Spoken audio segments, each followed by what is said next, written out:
A dyslexic author. It doesn't sound like something that would exist, but it does, and I'm one of them. Hi, I'm Jim Brody, and today on Indie Opinions, I'm going to be talking about how I personally deal with my dyslexia in terms of writing. So, it goes without saying that how I deal with this is completely different to how someone else with dyslexia who is also a writer deals with this. Just because this stuff works for me doesn't mean it will work for another dyslexic person. So, obviously, when you're a dyslexic writer, you have certain challenges that other writers either don't have as much of a challenge with or don't have at all. And one of those biggest challenges that I would say that I've had is not so much spelling and grammar, funnily enough. I mean, I do have troubles with that, but it's not the biggest one. The biggest one for me is actually sentence structure.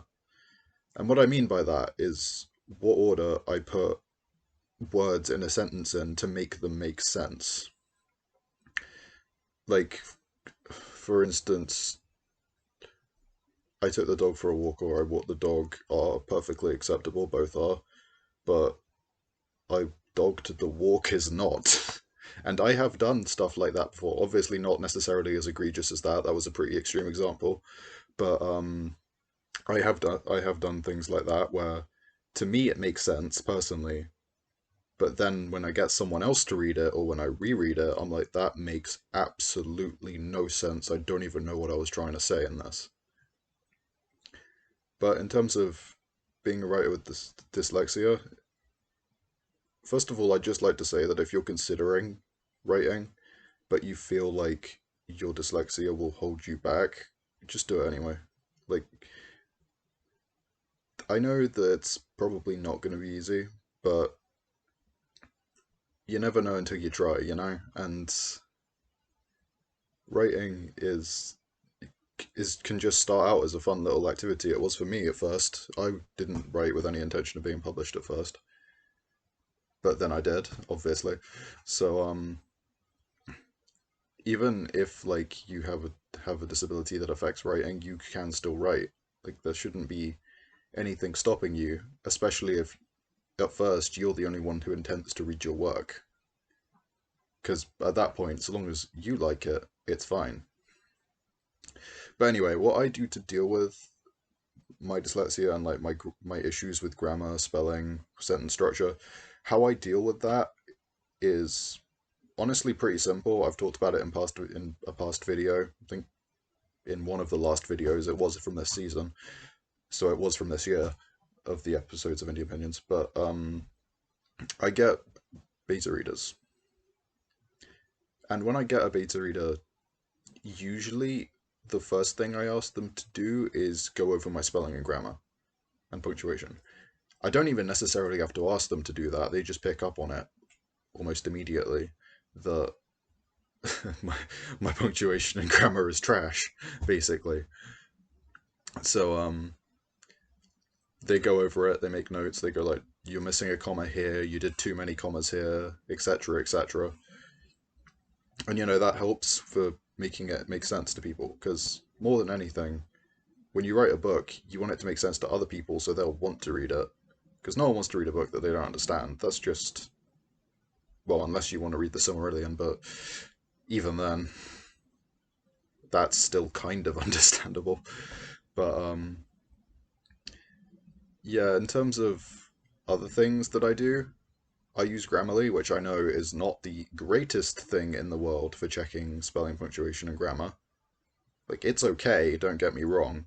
I'm not condoning you if you use Grammarly, but the I use it in a I don't use it in a way of that says that that grammar's wrong. I'm going to change that. I actually review each thing that it says before I make the decision, and in some cases I get a second opinion because sometimes when I put like one of my chapters through Grammarly and I'm like, that doesn't look like it makes sense, and then I ask someone else to look over it. They're like, yeah, that makes sense. You need to put a comma there. And I'm like, oh, okay, because that's the nature of my disability. I don't, I have difficulty with grammar, so asking someone else to run through it with you if you have pretty severe dyslexia as well is probably something you should do. And like, honestly, other things that affect my writing, I'm not just dyslexic, I'm also dyspraxic. So that affects like shakies. Like, if I don't know if you've watched these videos and you've noticed how much I move in them, but I do that to emphasize away from this because my hands shake quite a lot, and that also impacts stuff like my speech. Just then I said impacts instead of impacts, and also me being kind of stuttery whenever I do these videos, because some of the time I don't really feel like it, and my brain works too fast for my mouth, so my mouth just goes there, sort of thing. But yeah, these shouldn't stop you from writing in the first place. For let me say that first. Jesus, when the Porky Pig just said. But in terms of how dyspraxia affects my writing, because dyspraxia is also linked with autism, so I'm also kind of autistic. Well, not kind of autistic, I am just high functioning autistic.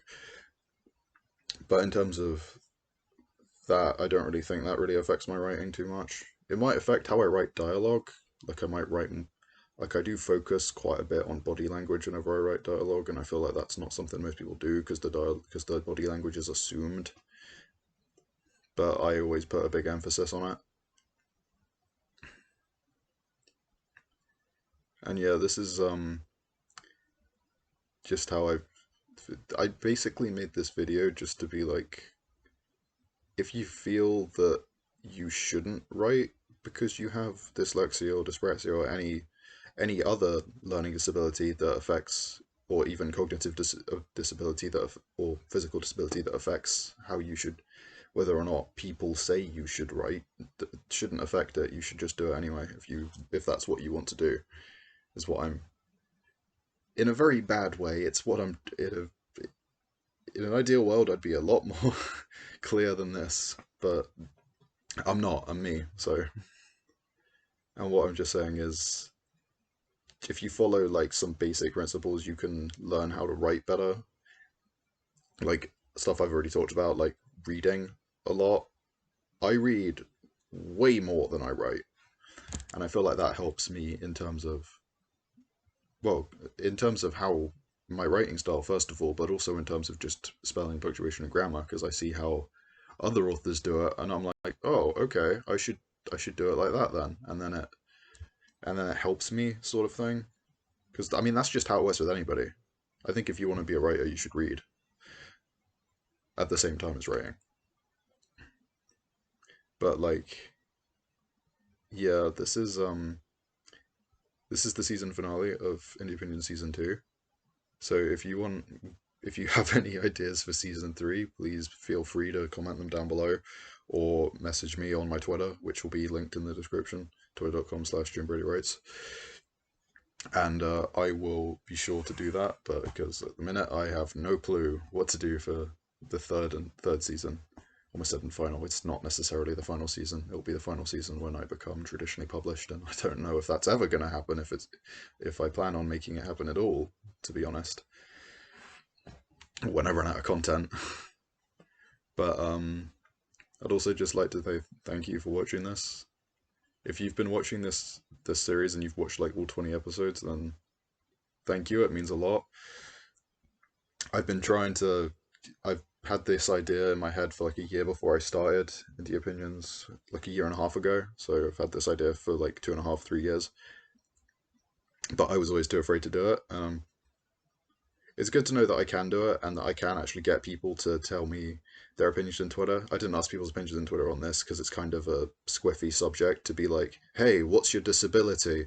And how does it impact your writing? Because that seems kind of like, that doesn't seem like the sort of question you'd want to answer. And I wouldn't, and because of my dyslexia, I wouldn't be able to word it in a way that isn't offensive to some people, I don't think. So, yeah, thanks for watching. Do another thing to say, this series is not the only series that's going to be on this channel. Pretty soon, I'm going to have like a scripted show that I'm going to do on here. but I don't know when the first episode's going to come out, either next month or May, because I need to get a decent microphone for it, and obviously using Raycons as like the microphone feature in Raycons is not exactly great. As great as Raycons are, this is not sponsored, but as great as Raycons are, they're not very good with sound quality. Like, I don't know if any of you've noticed the drop in sound quality from season 1 to season 2, because I'm not wearing that big chunky headset anymore. But I have. Not that I really care that much, because I'm glad to not be wearing that big chunky headset anymore, because it was, oh god, it was restricting, and I like touching my hair when I talk, and it makes it impossible for me to do that. But yeah, that was this video. Please consider watching the rest of the series. I will have it linked up. I haven't figured out how to do end cards yet, but hopefully I will have done by the time I upload this. So yeah, I'll see you hopefully in less than whenever October is. Hopefully in less than 7 months. But I will be back for season 3 in October. And yeah, until then, right on.